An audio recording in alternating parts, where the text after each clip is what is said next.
Meu filho continuava chegando da casa da avó com hematomas que ele não explicava, mas ela insistia que ele era apenas desajeitado. Meu filho de 6 anos, Oliver, começou a chegar em casa com hematomas toda quinta-feira depois de passar o dia na casa da minha mãe. Primeiro, eram seus antebraços. Pequenos ovais roxos que me convenci de que vinham de quedas no parquinho. Depois, encontrei 3 vergões paralelos na parte inferior das costas dele, espaçados exatamente como dedos. Quando perguntei o que aconteceu, ele ficou imóvel, com os olhos fixos no chão e sussurrou: "Não me lembro, mamãe. Minha mãe cuidava dele toda quinta-feira há 2 anos, desde que meu marido foi embora. Ela insistia que as avós deveriam criar os netos. Nunca pediu dinheiro, sempre o alimentava e dava banho quando eu chegava. O arranjo perfeito até 3 meses atrás. Os hematomas seguiam um padrão que eu não queria ver. Sempre nas costas, na parte superior dos braços, lugares que as roupas esconderiam, nunca no rosto. Quem quer que o estivesse machucando sabia exatamente o que estava fazendo. Numa quinta-feira, encontrei hematomas de impressões digitais em volta do bíceps dele, 4 marcas distintas e uma impressão de polegar na parte interna. Perguntei se alguém o agarrou com força. A vovó diz que fico roxo fácil, disse ele. Como uma banana. Meu estômago embrulhou. A vovó disse isso? Ele assentiu. Então o rosto dele se contraiu em pânico. Não conte a ela que eu te contei, por favor, mamãe.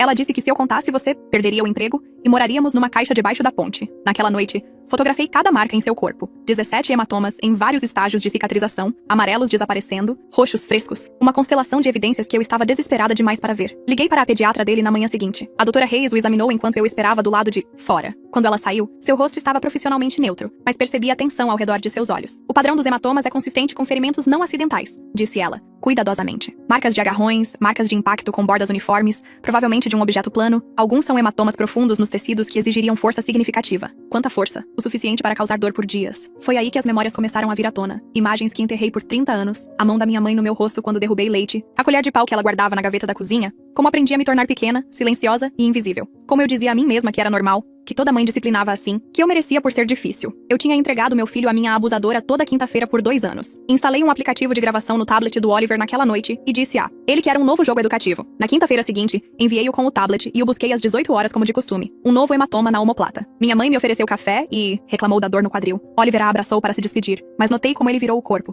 mantendo o ombro machucado longe do alcance dela. Naquela noite, ouvi com fones de ouvido, enquanto Oliver dormia. As primeiras 2 horas foram banais. Televisão, almoço, Oliver brincando silenciosamente. Silenciosamente demais para uma criança de 6 anos. Então ele pediu uma segunda caixinha de suco. Você já tomou uma. A voz da minha mãe virou gelo. Crianças gananciosas são corrigidas. Ele disse. Estou com muita sede, vovó. O som de um tapa, Oliver chorando. Quer chorar? Vou te dar um motivo para chorar. Sua mãe trabalha até a morte para você ter coisas boas, e é assim que você retribui? Sendo ganancioso e egoísta. Outro golpe. Mais forte. O choro de Oliver virou um suspiro ofegante. Sua mãe não pode pagar creche. Você quer que ela perca tudo porque não sabe se comportar? Quer dormir num abrigo? Ele sussurrou. Não, vovó. Ela gritou. Então pare de chorar. A gravação capturou mais 4 incidentes. Batendo nele por rir alto demais durante o programa dela. Por pedir para me ligar. Por pisar acidentalmente no pé dela. A cada vez, ela o lembrava de que contar me destruiria. Nos deixaria sem teto. Provaria que ele não amava a mãe. Ela transformou meu filho em sua vítima silenciosa. Da mesma forma que me transformou em uma há 30 anos. Dirigi até a casa dela à meia-noite. E ela sorriu quando abriu a porta. Ainda de roupão. O Oliver está bem? Toquei a gravação e a expressão dela passou. De confusão pra raiva e finalmente pra um desafio frio. Você me gravou na minha própria casa, isso é ilegal. Eu disse, você bateu no meu filho. Ela respondeu. Eu o disciplinei do jeito que dei você e você saiu ótima. Eu disse. Eu saí aterrorizada.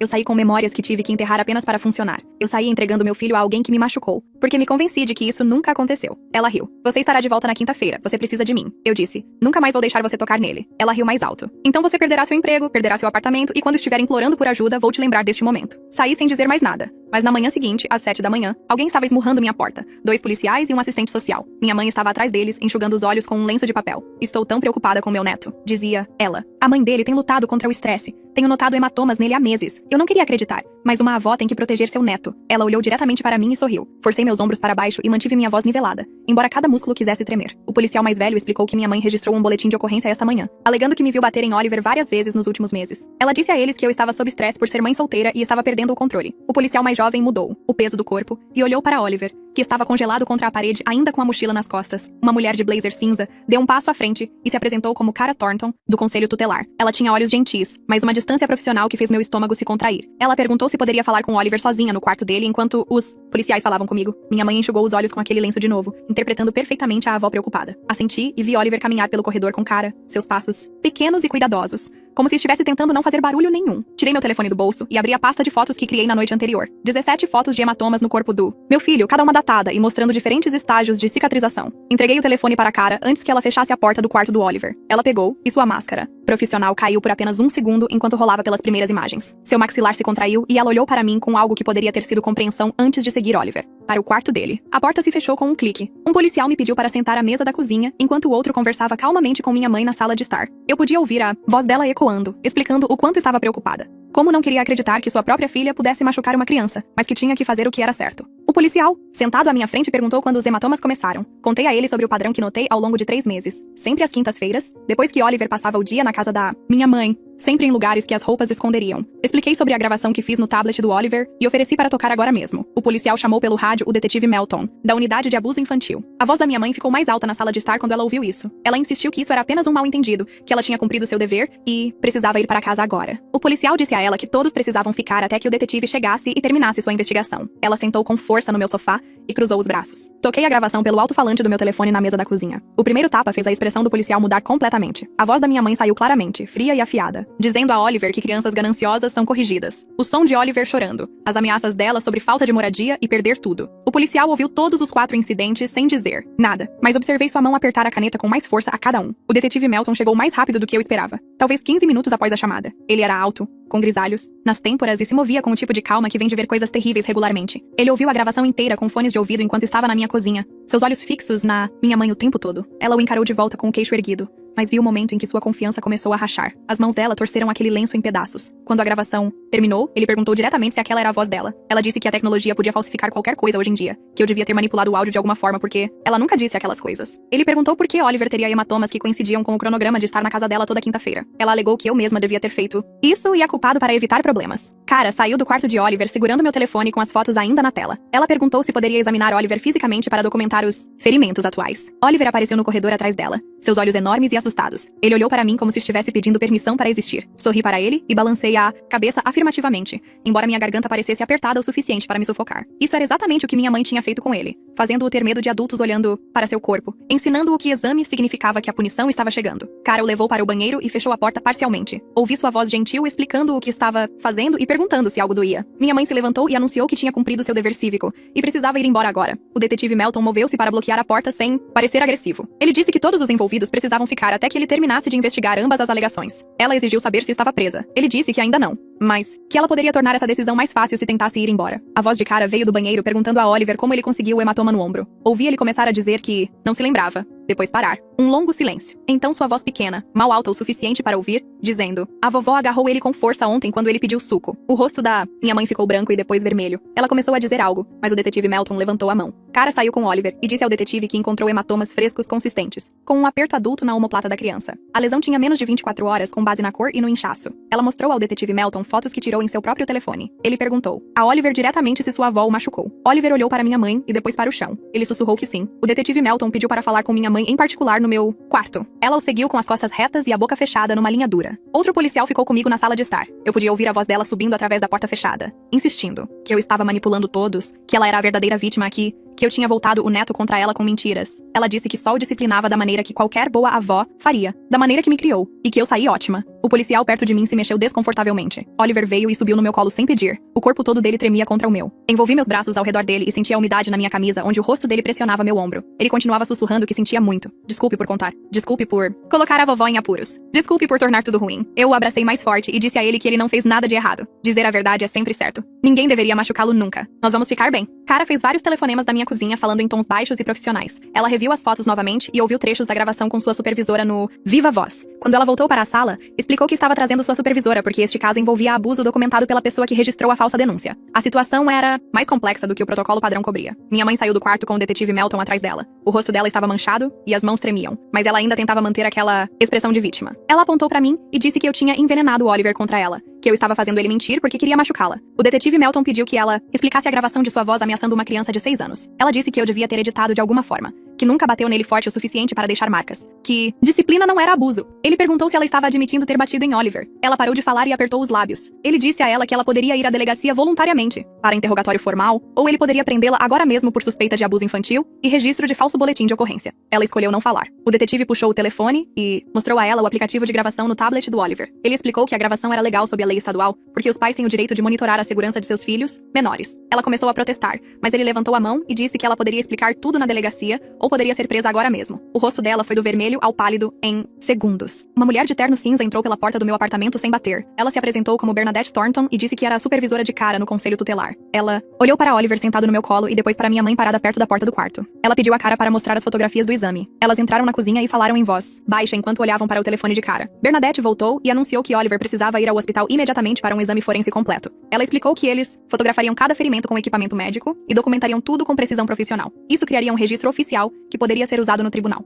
Minha mãe deu um passo à frente e disse que iria ao hospital. Ela insistiu que tinha direitos de avó e precisava estar lá para o exame de Oliver. A expressão de Bernadette não mudou, mas sua voz ficou mais fria. Ela informou a minha mãe que ela agora era o objeto de uma investigação de abuso infantil e não teria permissão para qualquer contato com Oliver até que a investigação fosse concluída. Minha mãe começou a discutir, mas Bernadette a cortou e disse que a ordem de proteção já estava sendo processada. O detetive Melton disse à minha mãe que ela precisava ir à delegacia para interrogatório formal sobre as alegações de abuso e o falso relatório que ela registrou. Ela recusou e disse que não iria a lugar nenhum sem seu advogado. Ele assentiu lentamente e disse que esse era o direito dela, mas se ela não viesse voluntariamente, ele a prenderia agora mesmo por suspeita de abuso infantil e declaração falsa à polícia. Ela olhou para mim com puro ódio nos olhos, pegou a bolsa do meu sofá e caminhou em direção à porta. O detetive a seguiu e ouviu chamar pelo rádio uma viatura para transportá-la até a delegacia. Cara tocou meu ombro gentilmente e disse que devíamos levar Oliver ao hospital agora. Levantei-me com Oliver ainda agarrado a mim e a segui até o carro dela. O sol da manhã parecia brilhante demais depois de tudo o que aconteceu no meu apartamento escuro. Prendi Oliver no banco de trás e entrei ao lado dele. Cara começou a dirigir e Oliver perguntou com uma voz pequena se a vovó ia para a cadeia. Peguei a mão dele e disse, honestamente que não sabia ainda, mas que ela não poderia machucá-lo mais. Ele assentiu e pressionou o rosto contra o meu braço. Observei minha mãe entrar no banco de trás de um carro de polícia através da janela traseira de Cara. Ela não olhou para trás para nós. O pronto-socorro do hospital estava lotado, mas Cara foi direto para o balcão de registro e mostrou sua identificação do conselho tutelar.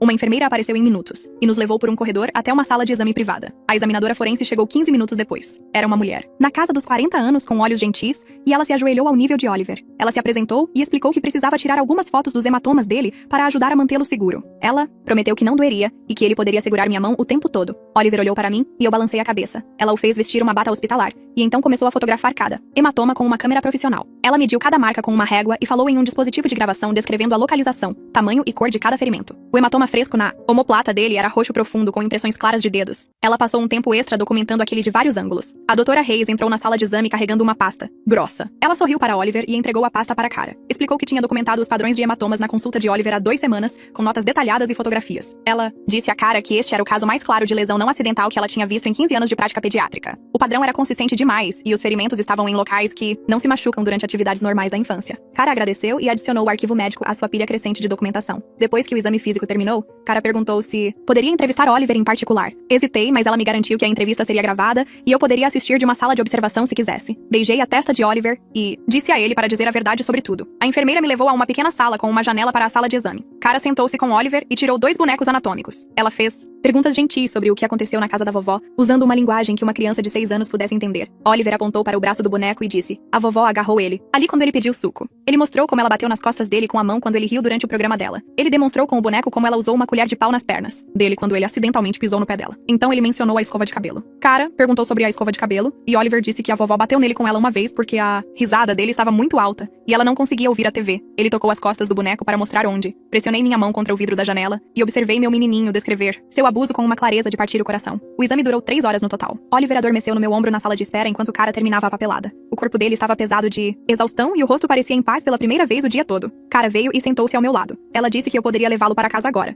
mas alguém do conselho tutelar visitaria amanhã para verificar nossa situação de moradia e garantir que tivéssemos tudo o que precisávamos. Ela me entregou seu cartão e disse para ligar a qualquer hora se eu tivesse perguntas ou preocupações. Agradeci e levantei-me cuidadosamente com Oliver nos braços. Ele não acordou nem quando o prendi no cinto do meu carro. Dirigi para casa devagar, verificando-o no espelho. Retrovisor a cada poucos segundos. O sol da tarde estava começando a se pôr e percebi que estávamos no hospital desde de manhã. Meu telefone tinha 17 chamadas perdidas do número da minha mãe e antes mesmo de sair do carro. Carreguei Oliver para dentro e ele continuou dormindo até o nosso apartamento. O corpo dele parecia mais pesado do que o normal. como se todo o estresse o tivesse desgastado completamente. Deitei-o na cama sem nem tirar os sapatos porque não queria acordá-lo. O apartamento parecia quieto de uma maneira que não parecia há meses, como se algo tivesse mudado. Sentei na beira da cama dele, observando-o respirar, o rosto relaxado e em paz. Meu telefone vibrou no bolso. Trabalho. Eu tinha esquecido completamente de ligar avisando. Fui para o corredor e disquei o número da minha supervisora. Carly atendeu no segundo toque e expliquei que tive uma emergência familiar e não iria hoje. Ela me cortou antes que eu pudesse terminar de pedir desculpas e disse para não me preocupar com o trabalho agora. Perguntou se estava tudo bem e se havia algo que ela pudesse fazer para ajudar. Agradeci e disse que explicaria,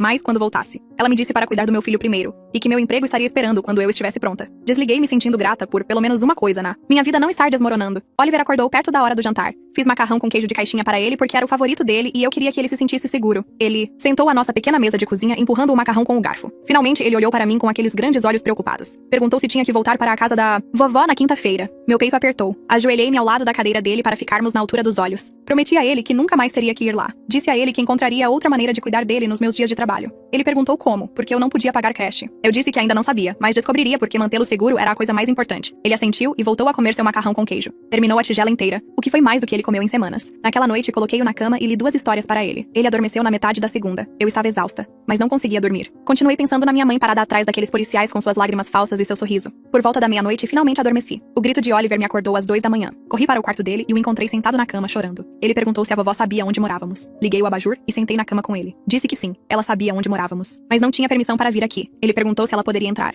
Prometi que manteria a porta trancada e ela não poderia entrar sem minha permissão. Ele chorou mais forte e disse que a vovó disse que podia levá-lo embora quando quisesse. Eu o abracei forte e expliquei que a vovó mentiu para assustá-lo. Mas não era verdade. Ele voltou a dormir nos meus braços. A mesma coisa. Aconteceu novamente às 4 da manhã e depois novamente às 5h30. A cada vez ele acordava aterrorizado, fazendo as mesmas perguntas sobre se a vovó poderia encontrá-lo ou levá-lo embora. Às 6 da manhã, nós dois estávamos exaustos e desisti de dormir. Fiz panquecas no café da manhã e deixei Oliver assistir desenhos animados. Mesmo sendo dia de escola, ele precisava mais de normalidade e segurança do que precisava da segunda série. Alguém bateu na porta por volta das 9h. Olhei pelo olho mágico e vi Cara parada lá com outra mulher em roupas sociais. Deixei-as entrar e Cara apresentou a outra mulher como outra assistente social que estava lá para inspecionar nossa situação de moradia. Elas caminharam pelo apartamento verificando tudo. Eles examinaram a cama de Oliver e seus brinquedos. Abriram a geladeira e os armários para ver que comida tínhamos. Perguntaram sobre nossa rotina diária e como eu normalmente supervisionava o Oliver. A outra mulher fazia anotações em uma prancheta, enquanto Cara fazia perguntas. Oliver estava sentado no sofá, observando-os nervosamente. Após cerca de 30 minutos, terminaram a inspeção. Cara disse à outra mulher que ela poderia esperar no carro. Assim que ficamos sozinhas, Cara sentou-se no sofá ao meu lado. Ela explicou que, com base em todas as evidências que haviam coletado, o conselho tutelar estava entrando com um pedido de custódia protetiva de emergência. Isso impediria legalmente minha mãe de ter qualquer contato com Oliver. Ela disse que as evidências forenses do hospital, somadas à gravação e a documentação médica da doutora Rey, tornavam este um dos casos mais fortes com os quais ela já havia lidado. Ela me entregou papéis para assinar, dando permissão para a ordem de proteção. Assinei imediatamente. Cara me prometeu que minha mãe não conseguiria chegar perto de Oliver enquanto isso fosse processado. Ela se levantou para sair e me lembrou de ligar se precisasse de alguma coisa. Oliver correu e abraçou minha perna assim que a porta se fechou atrás dela. Meu telefone tocou naquela tarde. Era o detetive Melton. Ele me disse que minha mãe havia sido interrogada por 4 horas ontem na delegacia. Ela acabou admitindo ter batido em Oliver, mas alegou que era disciplina normal, o jeito que ela foi criada, o jeito que ela me criou. Ele disse que a estavam acusando de abuso infantil e também de registrar um falso boletim de ocorrência. As acusações seriam formalmente apresentadas nos próximos dias. Ele perguntou se eu estava bem, e eu disse que sim, embora não tivesse certeza. Ele me disse para esperar que o advogado da minha mãe entrasse em contato e me avisou para não falar com ele sem a presença do meu próprio advogado. Agradeci e desliguei. Sentei no sofá, olhando para o meu telefone. Parte de mim ainda não conseguia acreditar que minha própria mãe machucaria Oliver da mesma forma que me machucou. Passei 30 anos me convencendo de que não era tão ruim assim, que eu tinha exagerado na minha memória, que ela tinha feito o melhor que podia, mas a gravação não mentia, os hematomas não mentiam, o medo de Oliver não mentia. Comecei a chorar. E não conseguia parar. Todos aqueles anos dizendo a mim mesma que eu estava bem, que eu tinha me saído bem, que era apenas como as coisas eram naquela época. Eu estava mentindo para mim mesma enquanto entregava meu filho à sua abusadora todas as quintas-feiras. Cara ligou para saber como eu estava e me ouviu chorando. Ela gentilmente sugeriu que eu poderia me beneficiar de terapia para processar meu próprio trauma de infância. Eu disse que pensaria a respeito. Ela me lembrou que cuidar de mim mesma me ajudaria a cuidar melhor de Oliver. Depois que desligamos, fiquei ali pensando que talvez ela estivesse certa. Uma mensagem de texto chegou de um número que eu não reconhecia. Dizia ser o advogado da minha mãe e perguntava se poderíamos conversar sobre retirar as acusações e resolver isso como uma família. Encarei a mensagem sentindo a raiva subir no meu peito. Bloqueei o número imediatamente e depois encaminhei a captura de tela para o detetive Melton com uma nota explicando o que aconteceu. Ele respondeu em minutos dizendo que documentaria o contato e que eu tinha feito a coisa certa ao não responder. No dia seguinte, Carly ligou do trabalho para saber como eu estava. Ela perguntou como Oliver estava, e eu contei que tudo estava complicado, mas estávamos nos virando. Ela disse que tinha uma filha, adolescente que era babá, e que ficaria feliz em deixá-la cuidar de Oliver às quintas-feiras por um valor reduzido, já que sabia que o dinheiro estava curto para mim como mãe solteira. Senti lágrimas brotarem nos meus olhos com a gentileza Perguntei se ela tinha certeza, e Carly insistiu que sua filha precisava da experiência e amava crianças. Fizemos planos para eu conhecer Madison naquele fim de semana. Sábado à tarde, levei Oliver à casa de Carly. Madison atendeu a porta com um grande sorriso. Ela tinha 16 anos, com o cabelo em um rabo de cavalo, e imediatamente se agachou ao nível de Oliver para se apresentar. Ela disse a ele que era certificada em primeiros socorros e mostrou seu cartão, o que o fez rir. Oliver estava tímido no início, escondendo-se atrás das minhas pernas. Madison sugeriu que poderiam construir um forte de cobertores na sala de estar enquanto eu conversava com a mãe dela. Oliver espiou por trás de mim e perguntou se poderiam usar todas as almofadas do sofá. Madison disse que com certeza e que poderiam fazê-lo tão grande quanto quisessem. Observei Oliver sair devagar de trás de mim e seguir Madison para a sala de estar. Carly me serviu café e conversamos sobre o horário e o pagamento. Pela porta, eu podia ver Oliver e Madison rindo enquanto jogavam cobertores sobre as cadeiras. Pela primeira vez em meses, senti algo como esperança de que talvez esse arranjo pudesse realmente funcionar e Oliver pudesse estar seguro e feliz nas quintas-feiras novamente. A audiência da Ordem de Proteção de Emergência foi marcada para 3 dias depois no Tribunal do Condado. Vesti Oliver com suas melhores roupas naquela manhã e tentei impedir minhas mãos de tremerem enquanto abotoava sua camisa. Ele perguntou se a vovó estaria lá e eu disse que sim, mas que ela não poderia chegar perto de nós. Chegamos cedo e sentamos em um banco de madeira no corredor do lado de fora do tribunal. Minha mãe apareceu 15 minutos depois com um homem em um terno caro carregando uma pasta de couro. Ela vestia um cardigã azul claro e tinha lenços apertados na mão. Quando nos viu, enxugou os olhos e virou o rosto como se a visão de Oliver lhe causasse dor. O advogado dela colocou a mão no ombro dela em um gesto que parecia conforto. Senti enjoo assistindo à performance dela. Alexis Ward nos encontrou do lado de fora do tribunal e se ajoelhou para se apresentar a Oliver. Ela explicou que falaria com a juíza sobre mantê-lo seguro e que ele não precisava dizer nada hoje. Oliver assentiu, mas se apertou mais. Contra o meu lado. Entramos quando o oficial de justiça chamou nosso caso. O tribunal era menor do que eu esperava, com luzes fluorescentes e paredes bege. Minha mãe sentou-se em uma mesa à esquerda com seu advogado. Nós sentamos em uma mesa à direita com Alexis. A juíza era uma mulher na casa dos 50 anos com cabelos grisalhos presos em um coque. Ela parecia cansada. Alexis se levantou e começou a apresentar as evidências. Ela mostrou à juíza as fotografias que eu havia tirado dos hematomas de Oliver em seu laptop. 17 ferimentos diferentes em vários estágios de cicatrização. Ela explicou a linha do tempo de quando cada foto foi tirada. Então ela tocou partes da gravação que eu havia feito. A voz da minha mãe preencheu o tribunal silencioso, ameaçando Oliver sobre falta de moradia e batendo nele por pedir suco. Observei a expressão da juíza mudar de neutra para perturbada. Várias pessoas na galeria se mexeram em seus assentos. Oliver enterrou o rosto contra meu braço. Alexis apresentou a documentação médica do exame forense do hospital.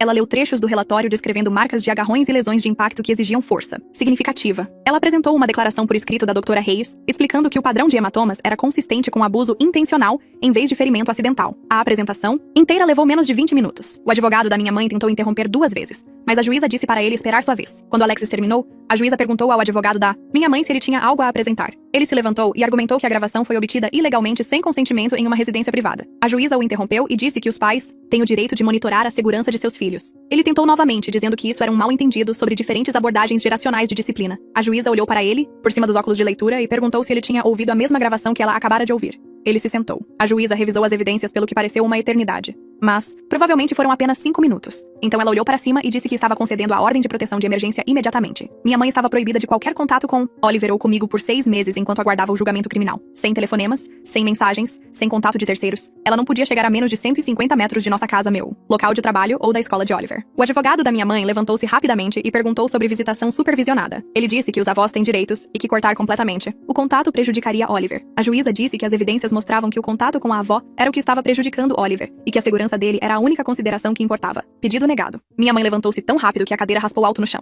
Ela apontou para mim e gritou que eu ia me arrepender disso, que eu voltaria rastejando quando não pudesse pagar creche, que ela garantiria que todos soubessem que mãe terrível eu era por manter uma criança longe de sua avó. O advogado dela agarrou o braço dela tentando fazê-la sentar, mas ela continuou, gritando. A juíza bateu o martelo 3 vezes e avisou minha mãe que qualquer violação da ordem de proteção resultaria em prisão imediata. Ela disse ao oficial de justiça para escoltar minha mãe para fora se ela não se controlasse. Minha mãe finalmente parou de gritar, mas seu rosto estava vermelho e suas mãos tremiam. Ela me encarou com puro ódio. Então ela olhou para Oliver e sua expressão mudou para algo que parecia tristeza, mas parecia errado. A mão de Oliver apertou a minha tão forte que doeu. Vimos o advogado dela levá-la em direção à saída. Ela se virou uma vez na porta e murmurou algo que não conseguia entender. Então ela se foi. Naquela tarde, levei Oliver para conhecer Chelsea em seu consultório num prédio no centro. A sala de espera tinha brinquedos e livros infantis espalhados. Chelsea saiu para nos cumprimentar com um sorriso caloroso. Ela era mais jovem do que eu esperava. Talvez no início dos 30 anos, com cabelos castanhos, cacheados e olhos gentis. Ela apertou a mão de Oliver seriamente como se ele fosse um adulto e perguntou se ele queria ver o escritório dela. Ele olhou para mim e eu balancei a cabeça. Eles desapareceram por um corredor juntos. Sentei na sala de espera por 45 minutos, lendo a mesma página de revista repetidamente sem absorver nenhuma palavra. Quando voltaram, Oliver segurava um pequeno urso de pelúcia. Chelsea explicou que Oliver poderia ficar com ele e trazê-lo para as sessões. Ela perguntou se eu poderia ficar alguns minutos para conversar. Oliver voltou para a sala de espera com a recepcionista, que lhe ofereceu biscoitos e suco. Chelsea sentou-se à minha frente em seu escritório e explicou que Oliver precisaria de tempo para se sentir seguro expressando seus sentimentos sobre o que aconteceu. Ela disse que as primeiras sessões focariam em ludoterapia e construção de confiança. Ela me disse que Oliver estava mostrando sinais de trauma calma, incluindo estar muito alerta ao humor dos adultos e tentar muito agradar a todos. Ela chamou isso de hipervigilância e comportamentos de agradar as pessoas. Ela disse que essas eram respostas normais ao abuso, mas que com terapia consistente e um ambiente seguro, Oliver poderia se curar. Perguntei quanto tempo levaria. Ela disse que cada criança é diferente, mas que deveríamos planejar pelo menos 6 meses de sessões semanais. A quinta-feira seguinte foi o primeiro dia de Oliver com Madison. Deixei-o na casa de Carly às 7h30 da manhã antes do trabalho. Madison atendeu a porta de moletom com o cabelo em um rabo de cavalo. Ela se agachou ao nível de Oliver e perguntou o que ele queria fazer hoje. Ele estava tímido e não respondeu. Ela sugeriu que poderiam fazer biscoitos ou construir com blocos ou brincar lá fora se não estivesse muito frio. Ele sussurrou que gostava de biscoitos. Ela sorriu e disse que biscoitos de chocolate eram sua especialidade. Busquei-o às 18h naquela noite depois do trabalho. Oliver correu para a porta quando bati e abraçou minhas pernas. Ele me contou animadamente sobre os biscoitos que fizeram e o jogo que jogaram onde você tinha que pular em um pé só. O deixou lamber a colher. Eles assistiram a um filme sobre animais falantes. Ele falou durante todo o caminho para casa sem parar. Percebi que ele estava sorrindo mais do que em meses. O nó apertado no meu peito se soltou um pouco. 2 semanas depois, eu estava almoçando na minha mesa quando a segurança ligou para dizer que alguém estava tentando entrar no prédio para me ver. Desci ao saguão e encontrei minha mãe parada perto da recepção, discutindo com o segurança. Ela me viu e começou a caminhar em minha direção. O guarda entrou na frente dela. Ela gritou que tinha o direito de ver a filha e que aquilo era ridículo. Peguei meu telefone com as mãos trêmulas e liguei para o detetive Melton. Ele atendeu no segundo toque. Eu disse a ele que minha mãe estava no meu local de trabalho violando a ordem de proteção. Ele disse que enviaria policiais imediatamente e para eu ficar longe dela. O segurança já estava escoltando minha mãe em direção à saída. Ela continuava se virando para gritar comigo. Ela gritava sobre os direitos dos avós e como eu estava envenenando Oliver contra ela. Ela disse que eu me arrependeria quando precisasse de ajuda. Outras pessoas no saguão estavam olhando. Meu rosto ardia de vergonha, mas fiquei onde estava até que ela estivesse do lado de fora. 2 carros de polícia chegaram em 10 minutos. O detetive Melton me ligou 1 hora depois para dizer que minha mãe havia sido presa por violar a ordem de proteção. Ela passaria a noite na cadeia e veria um juiz de manhã para uma audiência de fiança. Ele disse que essa violação fortaleceria o caso contra ela e que eu tinha feito a coisa certa ao ligar imediatamente. Voltei para minha mesa, mas não consegui me concentrar. No trabalho pelo resto do dia, minha mãe pagou a fiança na manhã seguinte. Alexis ligou para me contar e mencionou que o advogado da minha mãe havia contatado o escritório dela para reclamar. Ele disse que eu estava sendo vingativa e que isso estava destruindo a família. Alexis respondeu que minha mãe estava sendo criminosa e que ela mesma havia destruído a família quando escolheu abusar do neto. Senti uma onda de gratidão por ter alguém do meu lado que entendia o que realmente estava acontecendo. O detetive Melton ligou 3 semanas após a prisão da minha mãe para me dizer que a data do julgamento criminal estava marcada. A voz dele veio pelo telefone calma e firme, enquanto eu estava sentada à mesa da cozinha vendo Oliver colorir na outra ponta. O julgamento aconteceria em 3 meses, disse ele, o que dava à promotoria tempo para preparar o caso e organizar todas as evidências. Ele explicou que eles tinham a gravação da minha mãe batendo em Oliver e o ameaçando. Eles tinham a documentação médica da doutora Hayes mostrando 17 hematomas em diferentes estágios de cicatrização. Eles tinham as fotos que eu tirei que mostravam as marcas de impressões digitais no braço de Oliver. Eles tinham o depoimento de Oliver da entrevista forense onde ele descreveu ser agredido com a mão dela e com uma colher de pau. O promotor sentiu-se confiante em obter uma condenação com todas essas evidências alinhadas. Perguntei o que aconteceria se minha mãe fosse considerada culpada. Melton disse que ela poderia pegar até 5 anos de prisão por abuso infantil, mais tempo adicional por registrar o falso boletim de ocorrência. O pensamento fez meu estômago revirar, porque parte de mim ainda se lembrava de ter 6 anos e precisar da minha mãe para me proteger em vez de me machucar. Mas então olhei para Oliver cuidadosamente, pintando dentro das linhas do seu livro de colorir, e lembrei que protegê-lo importava mais do que quaisquer sentimentos remanescentes que eu tinha sobre minha infância. Comecei a ver uma terapeuta na semana seguinte. O consultório dela ficava em um prédio perto do meu local de trabalho, com paredes azul claras e cadeiras macias que não combinavam. Ela pediu que eu a chamasse de Dra. Raymond e usava óculos que continuavam escorregando pelo nariz. Contei a ela sobre encontrar os hematomas em Oliver, fazer a gravação e confrontar minha mãe à meia-noite. Contei a ela sobre minha mãe aparecendo com policiais e tentando me culpar pelo abuso que ela causou. A Dra. Raymond ouviu sem interromper e tomou notas em um bloco amarelo. Então ela me pediu para falar sobre minha própria infância. As memórias voltaram inundando em pedaços que eu mantive enterrados por 30 anos. Minha mãe me dando um tapa no rosto quando derrubei leite no jantar. A colher de pau que ela guardava na gaveta da cozinha que deixava vergões nas minhas pernas quando eu respondia. Como aprendi a ficar quieta e pequena e invisível para que ela não me notasse o suficiente para ficar com raiva. Como me convenci de que toda mãe disciplinava daquela maneira e eu merecia por ser difícil. Dra. Raymond disse que eu normalizei o abuso para sobreviver a ele. E depois repeti o padrão deixando Oliver com minha mãe toda quinta-feira. Ela disse que proteger Oliver agora significava quebrar o ciclo de abuso que minha mãe tentou continuar através dele. Chorei no escritório dela por 20 minutos enquanto ela me entregava lenços e esperava pacientemente. Ela disse que trabalharíamos juntas para me ajudar a processar o trauma para que eu pudesse ser a mãe que Oliver precisava,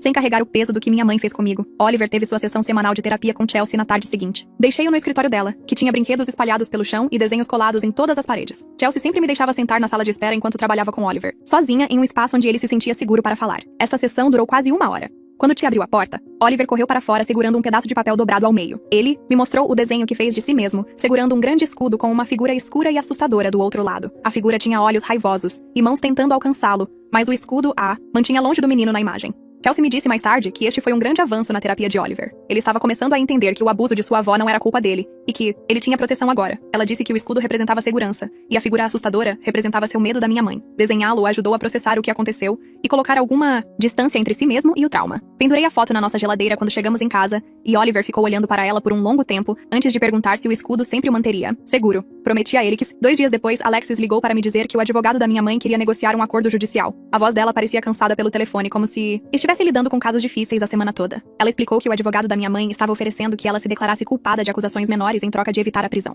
Minha mãe admitiria alguma forma de irregularidade, mas as acusações seriam reduzidas e ela pegaria liberdade condicional em vez de prisão. O promotor queria minha opinião antes de decidir se aceitava a oferta. Sentei no meu sofá, olhando para a parede tentando descobrir o que eu queria. Parte de mim pensava que um acordo terminaria isso mais rápido e pouparia Oliver de ter que testemunhar no tribunal. Mas outra parte de mim sabia que minha mãe precisava de consequências reais pelo que fez. Eu disse a Alexis que queria o que mantivesse Oliver mais seguro a longo prazo. Se isso significasse um julgamento onde tudo viesse a público, então eu estava pronta para isso. Se significasse um acordo que garantisse que minha mãe ficasse longe de nós, então eu poderia aceitar isso também. Alexis disse que passaria minha resposta ao promotor e eles tomariam a decisão final. O detetive Melton ligou novamente, uma semana depois, com informações que eu não queria ouvir. Ele disse que minha mãe estava ligando para parentes da minha família estendida, dizendo a eles que eu estava mantendo Oliver longe dela por rancor. Ela estava se pintando como vítima de uma filha vingativa que queria machucá-la. 3 dos meus parentes me ligaram em 2 dias para me dar sermão sobre perdão e família. Minha tia Rel disse que eu estava sendo cruel com uma senhora idosa que só queria ver o neto. Meu tio Tom disse que as famílias deveriam resolver as coisas em particular em vez de envolver o sistema legal. Minha prima Jennifer disse que eu provavelmente estava exagerando e que as avós daquela geração apenas tinham ideias diferentes sobre disciplina. Ouvi cada um deles me dizer que eu estava errada antes de explicar o que realmente aconteceu. Contei a eles sobre os 17 hematomas e a gravação da minha mãe batendo em Oliver e o ameaçando. Contei a eles sobre ela aparecendo na minha porta com policiais e tentando me fazer ser presa pelo abuso que ela causou. O silêncio no telefone depois que expliquei foi pesado e desconfortável. Eu pedi desculpas imediatamente e disse que não tinha ideia de que era tão sério. Tom ficou quieto e depois admitiu que se lembrava da minha mãe sendo dura quando éramos crianças. Jennifer disse que se sentia terrível por não ouvir meu lado primeiro. 2 das minhas tias ligaram no dia seguinte para pedir desculpas mais profundamente. Tia Shane chorou ao telefone dizendo que sentia muito por não me apoiar imediatamente. Ela disse que deveria saber que algo estava realmente errado para eu tomar uma atitude tão séria. Tia Linda foi mais quieta, mas igualmente sincera. Ela me contou algo que eu nunca tinha ouvido antes sobre minha mãe ser fisicamente abusiva com seus próprios irmãos quando estavam crescendo. Linda disse: minha mãe era a mais velha de 5 filhos e costumava bater nos irmãos e irmãs mais novos quando os pais não estavam olhando. Todo mundo simplesmente aceitava como normal naquela época porque era assim que as famílias funcionavam nos anos 1960. Ninguém falava sobre abuso ou pedia ajuda. Eles apenas sobreviviam e seguiam em frente e fingiam que estava tudo bem. Linda disse que passou anos em terapia lidando com o que minha mãe fez a ela quando criança. Ouvir isso me fez perceber que o ciclo de abuso vinha de muito mais longe do que eu sabia. Minha mãe aprendeu a machucar as pessoas porque ninguém nunca a impediu ou a ensinou melhor. Mas eu estava parando isso agora, antes que danificasse Oliver do jeito que me danificou e a Linda e provavelmente a outros na família que nunca falaram. O promotor ligou para Alexis alguns dias depois para dizer que decidiram não oferecer um acordo judicial. Afinal, minha mãe havia dado uma entrevista a uma estação de notícias local, alegando ser vítima de uma filha vingativa que queria vingança pela disciplina da infância. Ela sentou-se em sua sala, de estar parecendo frágil e triste enquanto dizia ao repórter que os pais modernos eram muito moles e não entendiam os valores tradicionais. Ela disse que eu a estava punindo por me criar com estrutura e consequências. A entrevista deveria fazer as pessoas simpatizarem com ela, mas o tiro saiu pela culatra completamente. Ela pareceu arrogante e fria, sem remorso por machucar Oliver. Ela nunca disse uma vez que sentia muito, ou admitiu que poderia ter ido longe demais. O promotor assistiu à entrevista e decidiu que minha mãe não era alguém que merecia clemência. Alexis disse: isso na verdade ajudou nosso caso porque mostrou o verdadeiro caráter da minha mãe para qualquer um que possa servir no júri. Oliver me fez uma pergunta uma noite enquanto eu o colocava na cama, que eu não sabia como responder. Ele olhou para mim com seus sérios olhos castanhos e perguntou por que a vovó era tão má com ele quando ele tentava ser bonzinho. Sentei na beira da cama dele, sentindo minha garganta apertar. Eu queria dar a ele uma resposta que fizesse sentido, mas a verdade era complicada e dolorosa. Eu disse a ele que algumas pessoas machucam os outros porque estão sofrendo por dentro. Eu disse que não tinha nada a ver com ele ser bom ou mal. Ele era um garoto maravilhoso que merecia bondade e amor. A vovó tinha problemas em seu próprio coração que a faziam agir de maneiras maldosas. Mas nada disso era culpa dele. E ele nunca deveria pensar que causou isso por ser difícil ou pedir coisas. Ele era apenas uma criança normal que queria suco e atenção e se sentir segura. Eu disse que a coisa mais importante para ele saber era que o que aconteceu com ele estava errado. E nunca aconteceria novamente porque eu sempre o protegeria agora. Madison ligou na noite da quinta-feira seguinte depois de cuidar de Oliver o dia todo. A voz dela parecia feliz e leve pelo telefone. Ela me disse que Oliver havia mencionado algo durante o tempo que passaram juntos que ela achava que eu deveria saber. Ele disse que costumava ter medo o tempo todo, mas agora só ficava com medo às vezes. Madison disse que isso parecia um progresso real para ela. Ela também mencionou que ele estava rindo mais durante as quintas-feiras juntos e parecia uma criança feliz normal na maior parte do tempo. Eles tinham jogado no quintal naquela tarde e ele correu fazendo barulhos bobos e fingindo ser um dinossauro. Ela disse que vê-lo agir como uma criança normal de 7 7 anos, a fez perceber o quanto ele estava se segurando antes. Agradeci por me contar, e senti o alívio lavar meu peito. Oliver estava se curando, lenta mas firmemente em um ambiente onde se sentia seguro. Kelsey me ligou 2 dias depois para me dar uma atualização sobre o progresso de Oliver na terapia. Ela disse que os sintomas de trauma dele estavam melhorando significativamente com as sessões de terapia consistentes e o ambiente estável e seguro em casa. Ele estava dormindo melhor durante a noite, sem tantos pesadelos. Ele estava mais disposto a falar sobre seus sentimentos, em vez de se fechar quando algo o incomodava.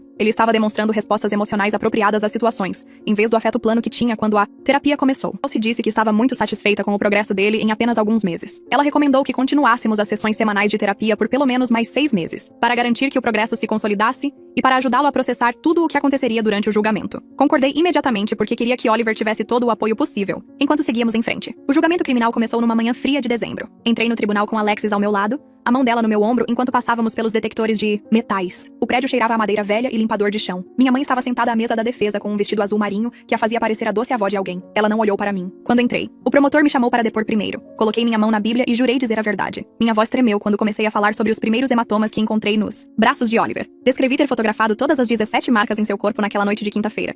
Como algumas estavam amarelas e desaparecendo enquanto outras eram roxas e recentes. O promotor pediu que eu explicasse como fiz a gravação. Contei ao júri sobre a instalação do aplicativo no tablet de Oliver e sobre enviá-lo para a casa da minha mãe mais uma vez. Minhas mãos tremiam quando tocaram clipes da gravação no tribunal. Ouvir a voz da minha mãe novamente fez meu estômago revirar. O promotor perguntou sobre minha própria infância. Eu não tinha planejado falar sobre isso, mas as palavras saíram de qualquer maneira. Descrevi a colher de pau que ela guardava na gaveta da cozinha, como ela me batia no rosto por derramar leite, como aprendi a ficar quieta, pequena e invisível. Como me convenci por 30 anos de que era disciplina normal, que eu merecia aquilo, que toda mãe criava os filhos daquele jeito. O advogado de defesa perguntou se eu tinha alguma prova do meu abuso na infância. Eu disse que não, apenas memórias que enterrei até ver a mesma coisa acontecendo com meu filho. Ele sugeriu que eu poderia estar projetando meus sentimentos em um relacionamento normal de avós. Olhei diretamente para o júri e disse que os hematomas no corpo de Oliver não eram meus sentimentos, eram evidências. Oliver testemunhou no dia seguinte através de circuito interno de TV, de uma sala no final do corredor. Eu o assisti na tela do tribunal, sentado em uma cadeira que o fazia parecer ainda menor do que era. O promotor fez perguntas gentis sobre as quintas-feiras na casa da vovó.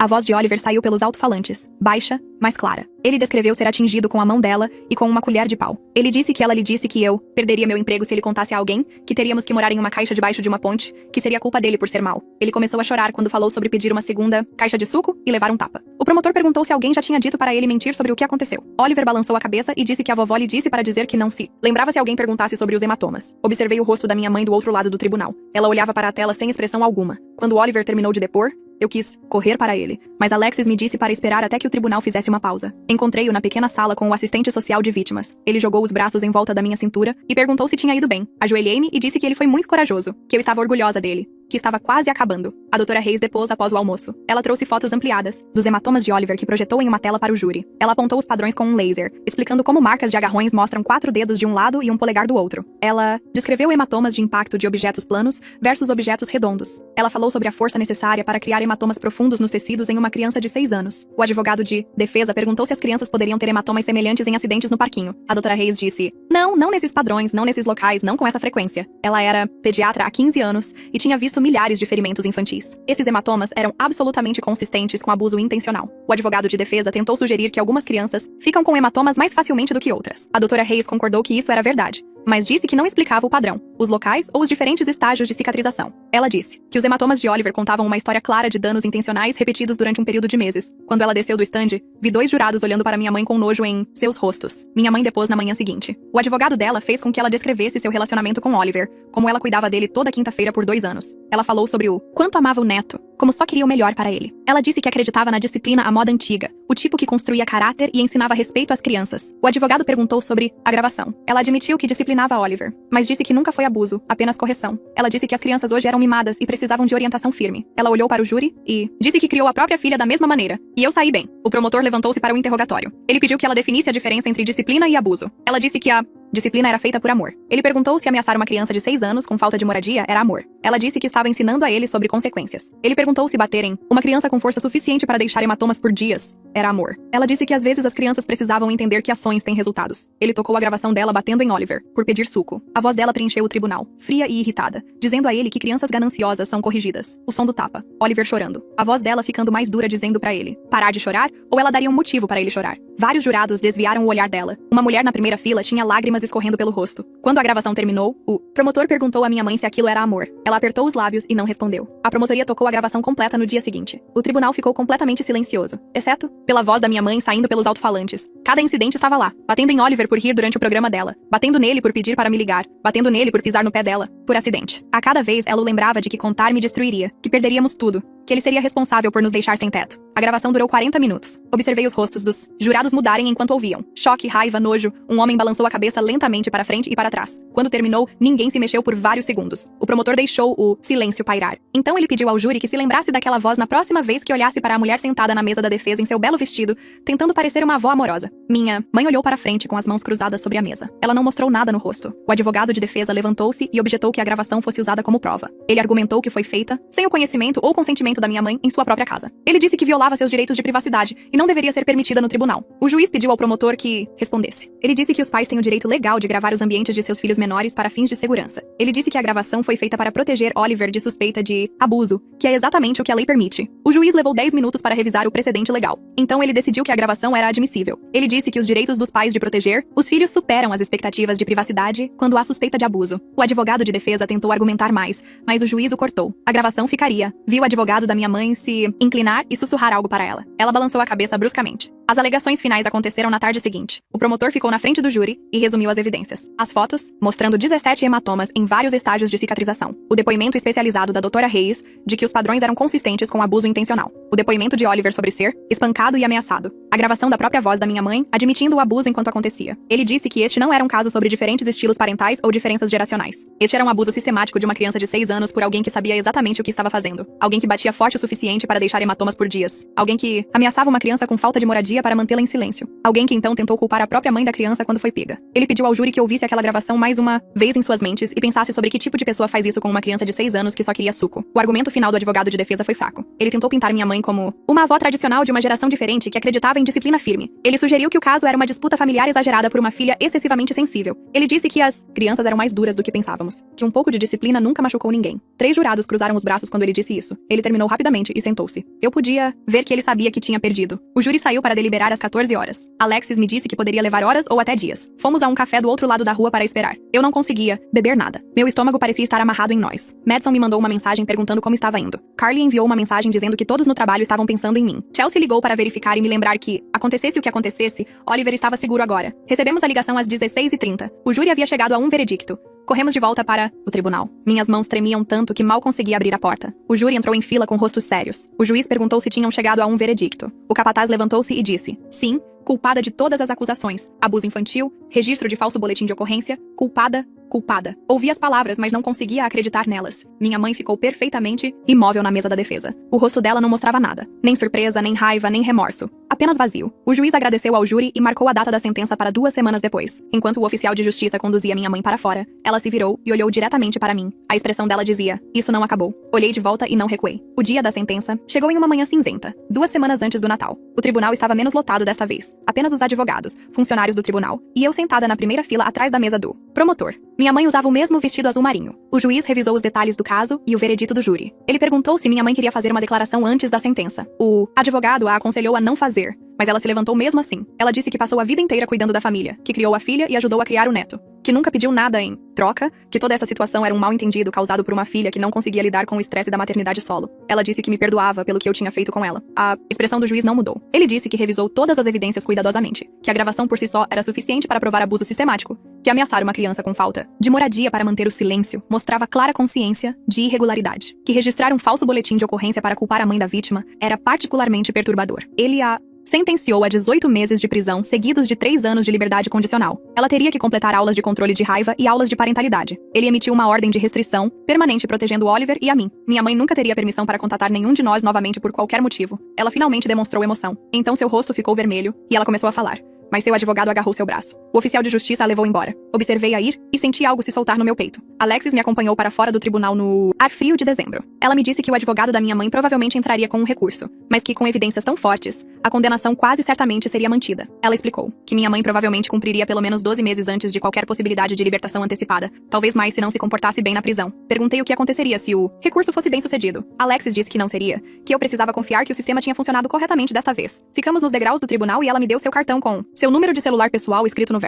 Ela disse para ligar se minha mãe tentasse me contatar de qualquer maneira, mesmo através de outras pessoas. Prometi que ligaria. Então dirigi até a casa de Madison para buscar Oliver. Ele estava construindo com blocos na sala de estar dela. Quando me viu, correu e perguntou o que aconteceu com a vovó. Ajoelhei-me e disse a ele que ela teve que ir para um lugar onde as pessoas aprendem a não machucar os outros. Ele pensou por um momento, depois disse que esperava que ela aprendesse a ser legal. Eu o abracei forte e pensei em como ele ainda podia ter esperança de que ela mudasse quando eu desisti dessa possibilidade há 30 anos. As palavras dele se acomodaram no meu peito como algo quente. Eu o abracei e pensei na mulher que eu era há poucos meses. Aquela que ignorava hematomas e se convencia de que estava tudo bem. Aquela versão de mim não reconheceria a pessoa sentada aqui agora. Aquela que lutou e venceu. Oliver se soltou e voltou para seus blocos, cantarolando uma música da escola. Observei-o construir uma torre, derrubá-la, começar de novo sem frustração. A simples alegria de uma criança sendo criança. Dezembro chegou mais rápido do que eu esperava. O apartamento parecia mais frio do que o normal e mantive o aquecimento baixo para economizar dinheiro. As despesas legais drenaram minha conta, poupança para quase nada. Os custos da terapia aumentavam a cada semana. Sentei à mesa da cozinha uma noite depois que Oliver foi para a cama, olhando para as contas espalhadas pela superfície, como cartas de acusação. O aluguel vencia em 8 dias. Eu tinha o suficiente para cobri-lo,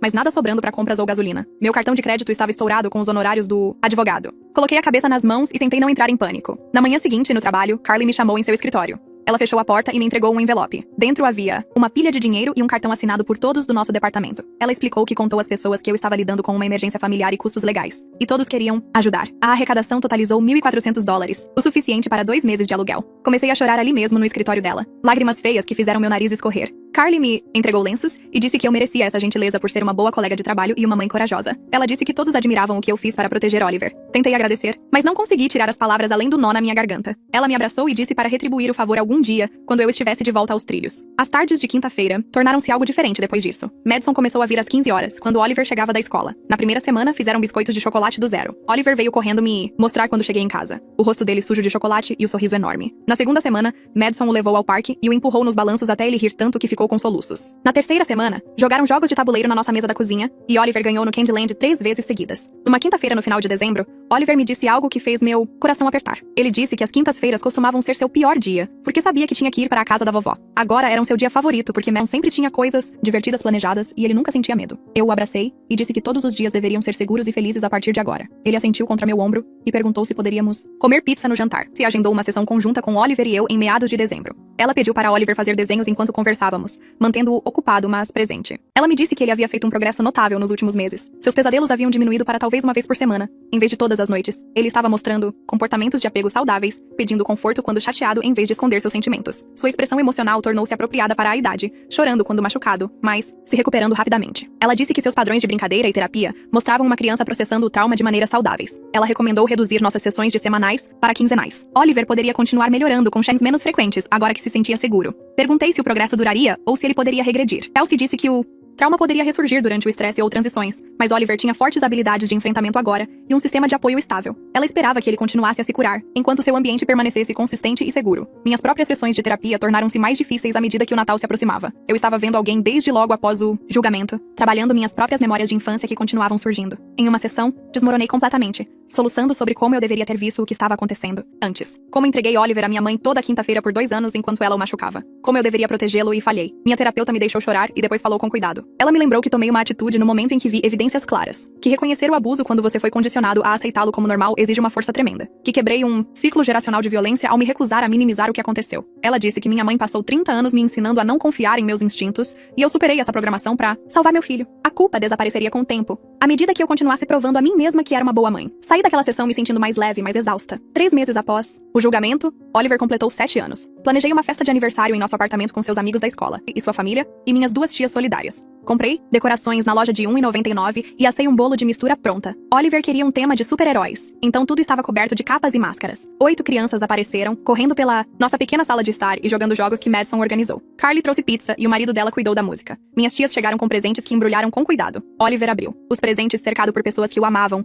o rosto brilhando de excitação com bonecos de ação e livros. Quando chegou a hora do bolo, Todos cantaram parabéns. Acendi 7 velas e disse a Oliver para fazer um pedido. Ele fechou os olhos com força, pensou muito, e depois soprou todas de uma vez. Mais tarde, Madison me contou o que ele desejou. Ele disse que queria que todos os dias fossem tão felizes assim. Tive que me desculpar e ir ao banheiro chorar por 1 minuto. Quando voltei, Oliver estava mostrando aos amigos como fazer poses de super-heróis, e o apartamento estava cheio de risadas. A carta chegou numa terça-feira de janeiro. Um envelope branco simples com o endereço de retorno da cadeia do condado. Encarei-o por um longo tempo antes de abri-lo. Dentro, caligrafia da minha mãe cobria 3 páginas. Ela escreveu sobre como a prisão lhe deu tempo para pensar, como percebeu que cometeu erros em como disciplinou Oliver, como foi criada da mesma maneira, e não sabia fazer melhor. Ela disse que estava frequentando aulas de controle de raiva e conversando com um conselheiro. Ela alegou que entendia agora que bater era errado. Ela pediu perdão e disse que mudou. Queria uma chance de reconstruir nosso relacionamento quando saísse. Li 2 vezes, procurando remorso genuíno. Tudo o que encontrei foram justificativas e desculpas. Liguei para Alexis e li a carta para ela pelo telefone. Alexis disse para não responder, que minha mãe provavelmente estava tentando construir um caso para libertação antecipada ou apelação. Ela me lembrou que a ordem de restrição era permanente e minha mãe não podia me contatar legalmente de qualquer maneira. Agradeci e desliguei. Então rasguei a carta em pequenos pedaços e joguei fora. Eu não precisava do pedido de desculpas dela para seguir em frente. Oliver e eu estávamos indo bem sem ela. O inverno tornou nossa rotina pacífica. Oliver ia para a escola todas as manhãs, sem as dores de estômago que costumava ter nas quintas-feiras. Ele dormia a maior parte das noites em sua própria cama, apenas ocasionalmente subindo na minha depois de pesadelos. Sua professora mandava bilhetes para casa sobre como ele estava indo bem, como participava da aula e brincava bem com outras crianças. Madison cuidava dele 2 vezes por semana agora, em vez de apenas nas quintas, porque eu tinha pego alguns turnos dele. Ele a adorava e falava constantemente sobre os jogos que jogavam. Minhas tias visitavam a cada poucas semanas, trazendo mantimentos e passando tempo com Oliver. Ele estava mostrando a personalidade que estava enterrada sob o medo por tanto tempo. Piadas bobas e perguntas intermináveis sobre como as coisas funcionavam. Excitação com pequenas coisas, como encontrar uma pedra legal ou ver um cachorro no parque. A criança alegre e curiosa que ele deveria ter sido o tempo todo. Minha supervisora me chamou em seu escritório no final de fevereiro. Entrei esperando más notícias. Talvez sobre meu desempenho durante todo o tempo que tirei para o tribunal. Em vez disso,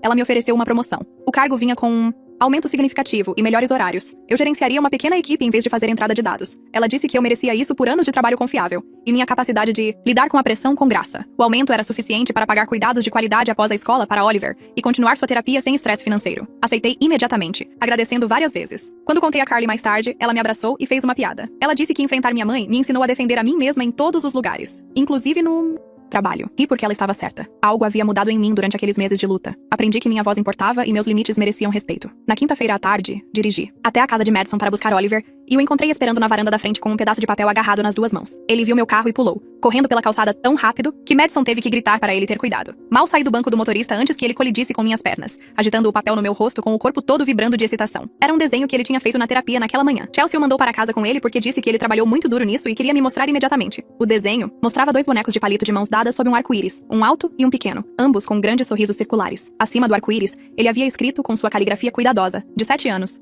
letras trêmulas, mas claras, as palavras seguros e felizes. Ajoelhei-me na calçada e olhei de perto, traçando meu dedo sobre as marcas de giz de cera, sentindo algo apertado no meu peito se soltar e liberar. Oliver se pressionou contra o meu lado, a cabeça enfiada sob o meu queixo, e perguntou se eu tinha gostado. Eu disse a ele que era a coisa mais bonita que eu já tinha visto, e que eu ia colocá-lo na geladeira onde pudesse olhar para ele todos os dias. Naquela noite, depois do jantar e do banho, coloquei Oliver na cama, puxando o cobertor até o queixo, do jeito que ele gostava. Ele olhou para mim com aqueles sérios olhos castanhos e disse que me amava e que eu era a melhor mãe do mundo. Beijei a testa dele, respirando o cheiro limpo do seu shampoo, e percebi com súbita clareza que protegê-lo foi a coisa mais importante que já fiz em toda a minha vida. Nosso futuro se estendia à nossa frente, brilhante e aberto, porque finalmente estávamos livres do ciclo de abuso que definiu minha infância. E quase reivindicou a dele também. Desliguei o abajur dele e deixei a porta entreaberta com a luz do corredor acesa. E pude ouvi-lo cantarolando baixinho para si mesmo enquanto adormecia.